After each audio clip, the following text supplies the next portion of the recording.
আল্লাহ সবার কদরের রাত কবুল করুক, সবার কদর উত্তম করে দেখ। কদরের রাতের কিছু লক্ষণ থাকে, যেমন আবহাওয়াটা, ওয়েদারটা এরকম থাকে যে বেশি ঠান্ডা না, বেশি গরম না, মানে হচ্ছে আর কি, মানে হচ্ছে পারফেক্ট থাকে আর কি ইবাদত করার জন্য আল্লাহ। আর গুড়া গুড়া বৃষ্টি হয়, হালকা হালকা বৃষ্টি হয়। আর পরের দিন সূর্যটা ডিম থাকে, মানে সূর্যটা প্রখর হয় না। তো চায়নাতে আজকে আমাদের এখানে আজকে 27 রোজা, আমি একাই রোজা রাখতেছি আল্লাহর রহমতে। গতকালকে মানে এদিকে প্রচন্ড ঠান্ডা ছিল, বাট গতকালকে হঠাৎ করে ওয়েদারটা চেঞ্জ হয়ে গেছে। গত পরশু দিনে অনেক গরম ছিল, গতকালকে সারাদিন অনেক গরম, তারপরে মানে রাত্রেবেলা বৃষ্টি হবে কল্পনা করার বাইরে।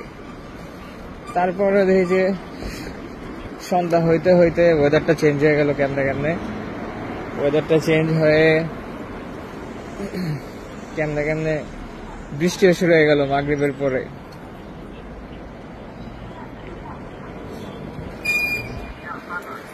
তো পরে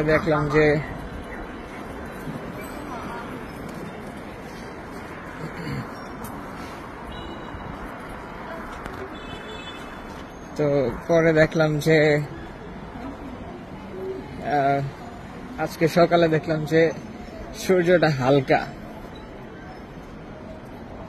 সূর্যের কোনো প্রখর তাপ নাই, ঠিক যেরকম বর্ণনা ছিল এরকম। সবগুলো লক্ষণই মিলে গেছে কদরের রাতে। তো যাই হোক, কিছুই করতে পারলাম না, আফসোস লাগতেছে এখন, এই আর কি। সময় খুবই ইম্পর্টেন্ট একটা জিনিস, চলে গেছে এখন, এটা তো আর ব্যাক করা সম্ভব না, ধরা সম্ভব না। এখন আমি যদি 1000 রাকাত নামাজ পড়ি এটা তো সম্ভব না, তাই না? সময়ের কাজ সময় করতে হবে, আর আলোচনা করা যাবে না। এখন গতকালকে যদি আমি 2 রাকাত নামাজ বেশি পড়তাম, এখানে আমার 1000 রাকাতের বেশি সওয়াব হতো। আল্লাহ কবুল করুক সবার কদরের রাত। বাংলাদেশে সম্ভবত আজকে রাতে 27 রোজার রাত। আল্লাহ কবুল করুক। ওয়েদারটা এখনো খুবই কমফোর্টেবল, এই আর কি।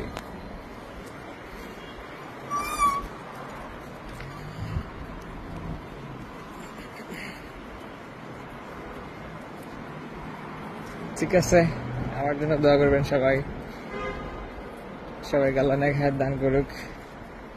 কদরের রাতে সবাইকে সবার কদর ভালো করে দেখ, দীর্ঘ নেক হায়াত দান করুক। আল্লাহ হাফেজ। এই যে এটা হচ্ছে সূর্য, এটার কথা বলছিলাম। কদরের রাতের পরের দিন সূর্য হালকা হয়ে ওঠে। আমি যে কথাগুলো বলছি এগুলোর সোর্স আছে, এগুলো খুঁজলে পাবেন, আমি সোর্স দিতে পারলাম না, এই আর কি।